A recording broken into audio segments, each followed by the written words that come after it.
One of the main forms of cross-channel transportation between Britain and Europe, the Eurostar operation has been one steeped in turmoil due to vying political priorities and security concerns, the stringent regulations of the Channel Tunnel, and a difficult uphill battle against low-cost airlines that severely stunted its market share, especially for travellers outside London and the South East. However, during its turbulent early years, two proposals would come to signify how what was originally meant to be the crowning achievement of modern rail travel was cut down to size through compromise after compromise, while attempts to spread the Eurostar brand beyond its largely constrained UK market were curtailed through political obstacles and a lack of infrastructure that could truly make the system competitive. The Channel Tunnel project is a marvel of modern engineering, a 31-mile undersea rail tunnel that connects Folkestone in England with Calais in France, and allows for direct train and car travel between the UK and Europe. And though concepts as to a channel tunnel went back as far as 1802, ground was finally broken on the project in 1988 and would ultimately open in 1994, with car and truck carrying trains, originally known as the Le Shuttle service, immediately shaving up to an hour off the previous time taken to cross the English Channel by ferry.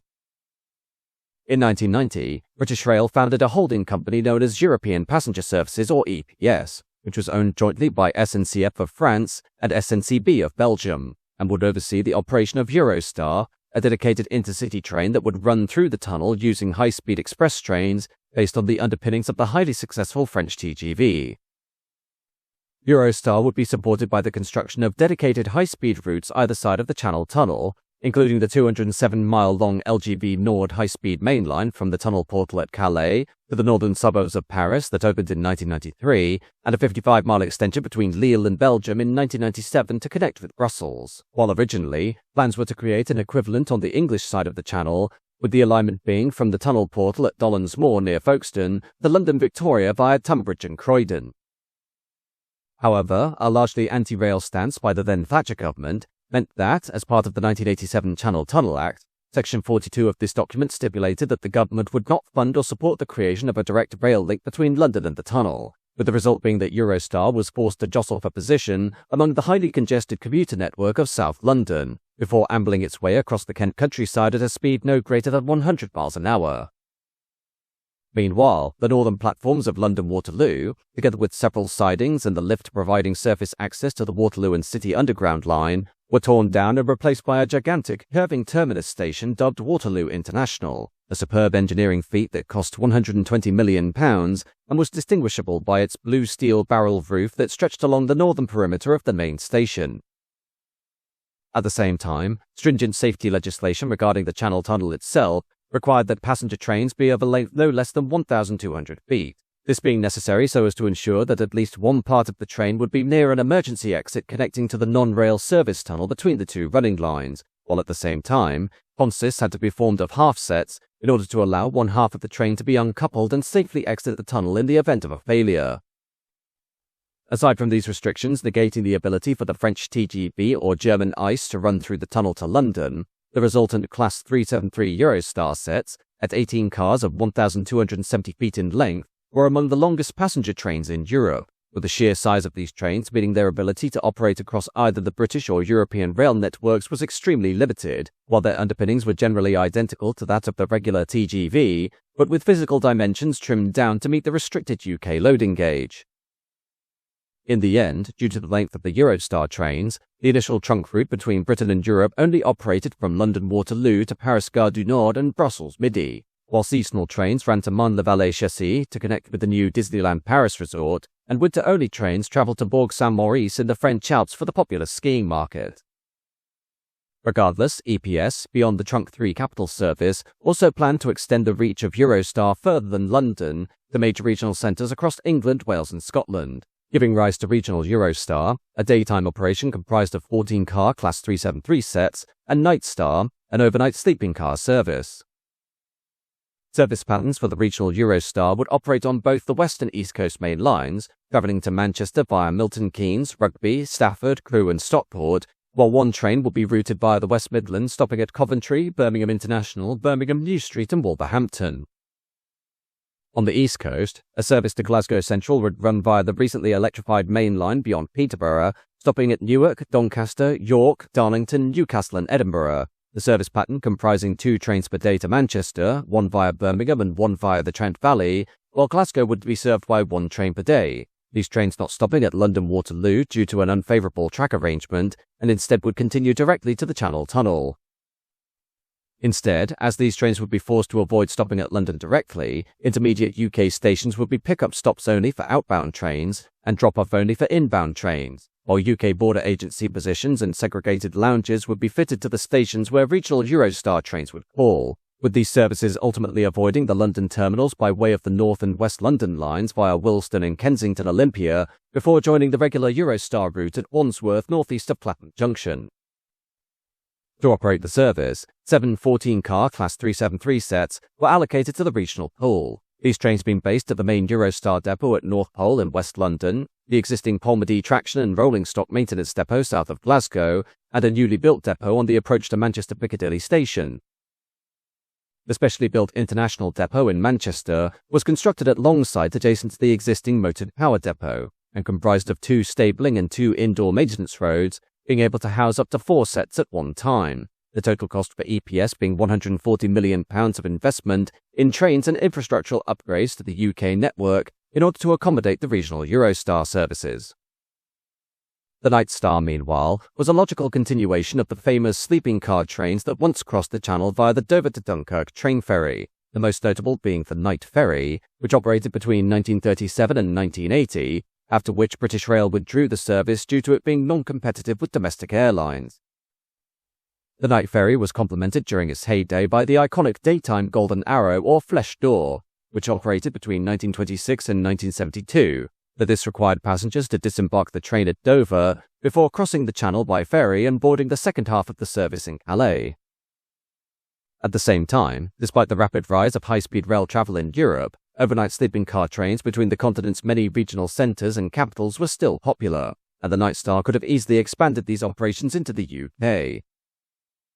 Therefore, EPS, at the end of 1990, put out a tender for the construction of 200 carriages for overnight trains between Britain and Europe, with the outline specifications being to conform to the British loading gauge, designated C3, to be 23 metres in length and to be capable of operating at 125 miles an hour. First-class compartments would have an ensuite toilet and shower, second-class compartments would only have a wash basin and communal shower, coach cars would have 50 to 60 reclining seats, and there would also be a lounge car, a buffet car, a luggage van and staff accommodation, each train consisting of between 6 and 8 carriages, with bidding for the construction contract to have concluded by the end of 1992. On February 4th of that year, the Metropolitan Camel Company, or Metro Camel of Washwood Heath in Birmingham, was announced to have won the contract to build 139 cars at a total cost of £110 million, with scheduled delivery being for July 1994, this contract comprising 47 seated cars, 72 sleeper cars, and 20 service vehicles. In terms of service patterns, the Nightstar would operate between several British regional centres and Paris, with through trains operating from Glasgow Central, Manchester, Plymouth and Swansea to Paris Gare du Nord, and would be routed via Kensington Olympia in West London, where they would merge or divide either before or after passing through the Channel Tunnel. Alongside those services to destinations beyond London, trains would also originate at London Waterloo itself that provided through carriages to Amsterdam, Dortmund, Cologne and Frankfurt, with these trains dividing or merging at Aix-la-Chapelle or Aachen on the Belgian-German border, with services out of London comprising of 16 coaches that would split into 2 8-car sections bound for either Germany or the Netherlands. However, due to a lack of confidence in the viability of the Nightstar venture, Belgian national rail operator SNCB were reluctant to partake in the scheme, and thus did not permit any potential Nightstar services from stopping at Belgian stations, despite running via the Belgian mainline network. While due to axle weight restrictions on the LGV Nord, Nightstar trains were forbidden to operate on this route, and thus would be confined to the classic French main line via Arras and Longjuh near Amiens. As per haulage, the European side was an easy batter, as a majority of the French, Belgian, Dutch and German networks were electrified, therefore meaning appropriate locomotives from the passenger haulage pool could be drafted in to work Nightstar trains. On the UK side, as not all destinations were on the then limited electrified network, a mixture of classes had to be considered for both electric and diesel haulage, with the upcoming Class 92 being modified from freight-only operation to mixed use, allowing it to be compatible with Nightstar stock, while 12 Class 37s were purchased from the trainload freight sector to haul Nightstar trains on non-electrified routes. To comply with Channel Tunnel regulations, Class 92's hauling Nightstar trains between Britain and France would top and tail the consist to ensure at least one functioning locomotive would be able to haul the train out of the tunnel in the event of a breakdown, while at the same time, due to the class being not compatible with the KVB signalling system used on the wider SNCF network, the locomotives would hand over and receive their trains from French BB 36,000 locomotives in the middle of the Freton marshalling yard just beyond the tunnel portal. While EPS Class 37s were fitted with electric train supply, or ETS, in order to make them compatible with passenger stock, this would not be enough to supply the Nightstar carriages. Therefore, 5X Intercity Mark III sleepers, made redundant due to the downturn in sleeping car services in the late 1980s, were converted for use as generator cars, while maintenance of the Nightstar sets would be undertaken at a variety of locations, with major overhauls being carried out alongside the Eurostar units at North Pole Depot in West London. North Pole would also serve as the maintenance points for sets working to Swansea, with empty Nightstar trains running the 210-mile journey from Wales to West London during the morning, before running back again in the afternoon, while maintenance for the sets in Glasgow was undertaken at Polmadie Depot alongside regular intercity stock working the West Coast service, and part of the Lera Depot in Plymouth was fenced off to stop trespassers. However, before the deal between EPS and Metro Camel could be signed, the project was halted by the then European Commissioner Leon Britton, who argued that the deal between the consortium members was anti-competitive, forcing EPS to allocate limited funds to Metro Camel to undertake indicative design work.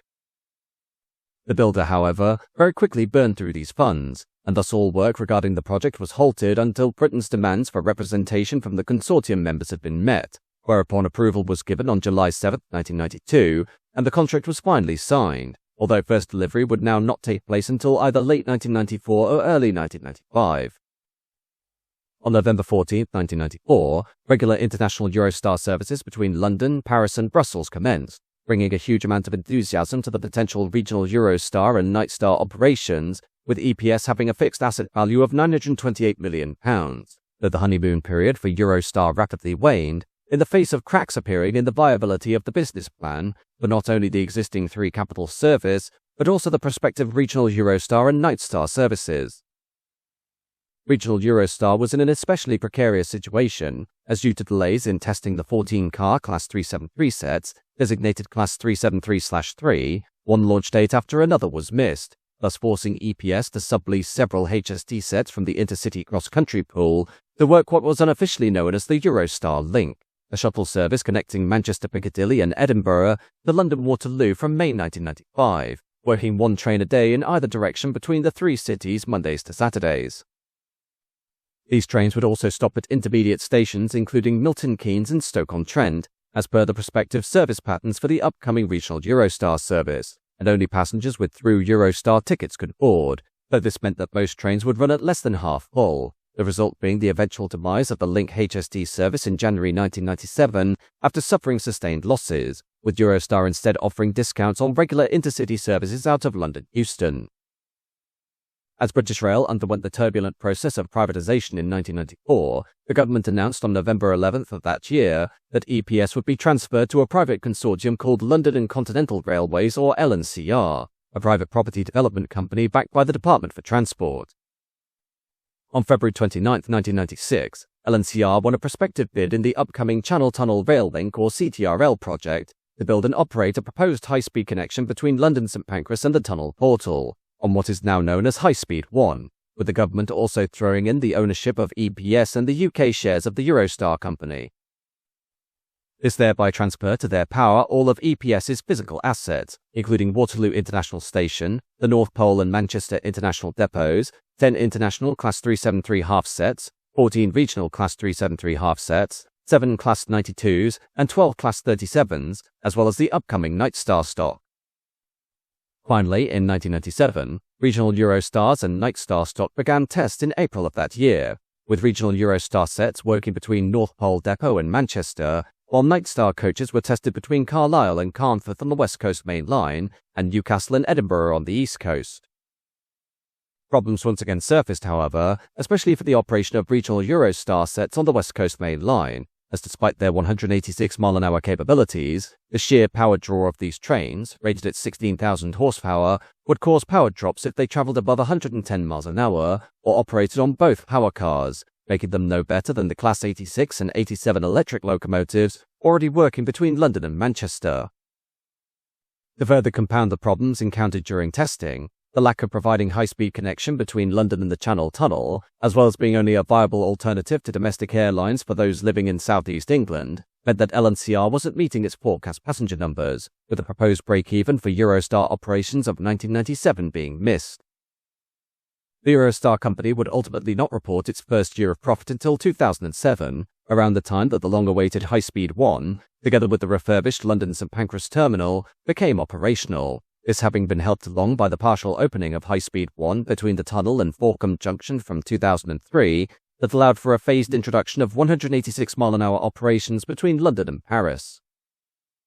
The sustained losses incurred by LNCR meant that in May 1997, all testing for the Nightstar and Regional Eurostar was halted, and the company struck a deal with the UK government to subcontract Eurostar operations via Eurostar UK, the Intercapital and Regional Rail or ICRR, the terms of which meant that the ICRR could not run regional Eurostar services without government subsidy.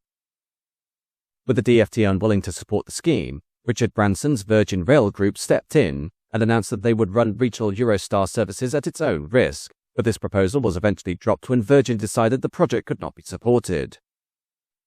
In the end, on July 9, 1999, Nightstar and Regional Eurostar were officially axed by LNCR, with the company having spent £300 million on new rolling stock and infrastructure to support both schemes, all of which had now gone to waste, the order for 139 Nightstar carriages having only seen 64 ever built, while there were also 14 regional Eurostar half-sets and dozens of electric and diesel locomotives now left without a purpose.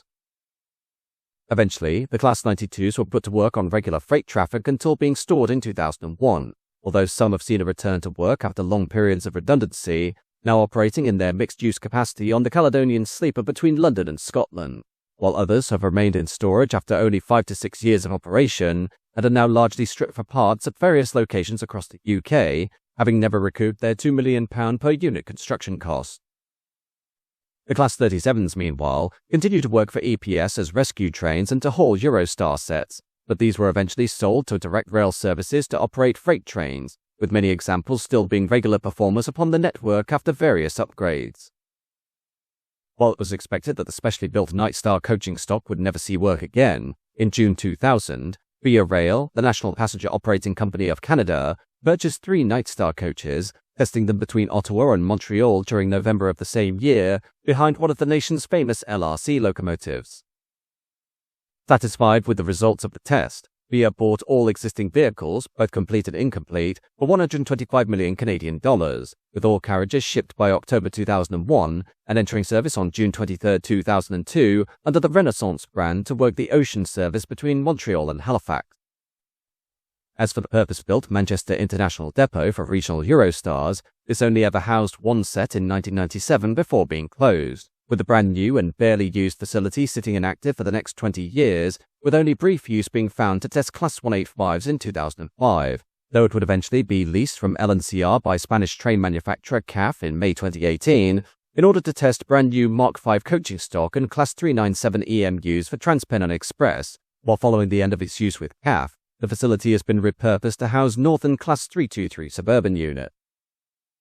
Finally, for the 14 regional Eurostar Class 373 half-sets, these were stored at North Pole Depot until May 2000, when, in order to cover a shortfall in their fleet of Class 91s, the private operator of the East Coast Main Line, GNER, leased 4 sets to work trains between London King's Cross and York, with this service being dubbed the White Rose, and operated 9 journeys per day, Mondays to Fridays, with these trains being maintained at North Pole and used the North London line at the start and end of each day to reach the East Coast Main Line. The White Rose operations, though, were not without practical constraints, including an ever-present issue of severe power draw that limited them to a 110-mile-an-hour top speed, together with their slow door closing times and the fact that they could only use 2 platforms at London King's Cross due to their extreme length fouling the signals, while the sets were also barred from operating north of Darlington due to gauging issues on the King Edward VII Bridge at Newcastle, while their power draw also precluded their use on the Hertford Loop line via Bayford, which forms a common diversionary route, or on the line to Bradford Forced Square. However, despite these many operational issues, the White Rose service was expanded to include operations to Leeds from 2001, and would prove to be the closest these northern cities would get to a regional Eurostar service until December 10, 2005, when GNER, now with a fully refreshed fleet of Mark IV train sets and additional HSTs retired from Virgin Cross Country, chose not to extend its lease on the 4 sets and returned them to LNCR. Eventually, after 2 years in storage at North Pole, LNCR sold these trains to SNCF, which would continue to see work on the domestic French operations between Paris, Lille and Calais, as well as some trains to Boulogne, until 2011, after which they were replaced by TGV duplex sets and put into storage, bringing a premature end to these severely underused trains after a cumulative working career of only 9 years. Overall, the fundamental flaw of the regional Eurostar and Nightstar operations were the lack of providing a high-speed rail connection both between the Channel Tunnel and London and to destinations north of the capital, but also the stringent restrictions of tunnel regulation, the lengthy journey times, and the requirements of the UK Border Patrol. For the regional Eurostar, this project was doomed from the start, as journey times between Glasgow and Paris were expected to take over 8.5 hours, making these operations non-competitive with domestic airlines and thus rendering their business case moot.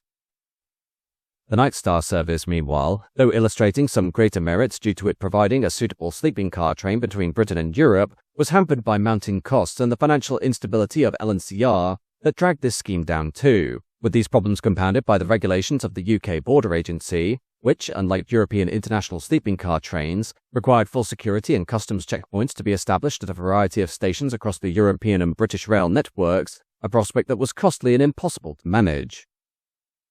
While passenger numbers would likely have been low, the service, if not so stringent on security, could have had the same potential as many other European and British sleeping car services, such as the Nightjet trains or the Caledonian Sleeper, but instead was also doomed to failure as practicality outweighed the efficient operation of the service. Therefore, the potential to expand international train operations between Britain and Europe beyond the Channel Tunnel has been limited, made worse by the impact of the COVID-19 pandemic during 2020, which saw many intermediate stations, such as Ebbsfleet and Ashford, removed from schedules and not destined to return until the latter half of the decade. Furthermore, ancillary operations to locations outside the core London-Paris-Brussels service have been slowly axed, with trains to Avignon and the French Riviera at Marseille being quietly dropped, alongside the once extremely popular Disneyland service. The only notable addition to the Eurostar network was the arrival of the Amsterdam train in April 2018, which initially started as a one-way operation due to a lack of security and customs infrastructure at Amsterdam Centraal, with Eurostar trains running empty back to Brussels before resuming regular cross-channel service, Amsterdam being made a return stop in October 2020 once the required customs infrastructure had been installed and operates 3 times per day. To summarize, international train travel for those outside the London and southeast regions of England remains an uncompetitive prospect, though the controversial High Speed 2 seeks to redress the balance somewhat through the creation of a long-delayed high-speed corridor to northern England. Unfortunately, cutbacks to the proposed network, including the axing of the Phase 2 scheme north of Birmingham, thus eschewing the major traffic generators of Manchester, Leeds and the East Midlands, as well as the abandonment of an international chord connecting this route to High Speed 1 in the Channel Tunnel, means the business case and justification for this mega-project has courted significant scrutiny. Therefore, until such time that a dedicated high-speed railway connecting the regions of England, Wales and Scotland with the Channel Tunnel can be provided, low-cost airlines will continue to rule international travel between Britain and Europe without viable competition, largely cutting off the UK from the ever-expanding high-speed rail network of the near continent, which continues to shrink journey times and bring the capitals of their respective nations closer together.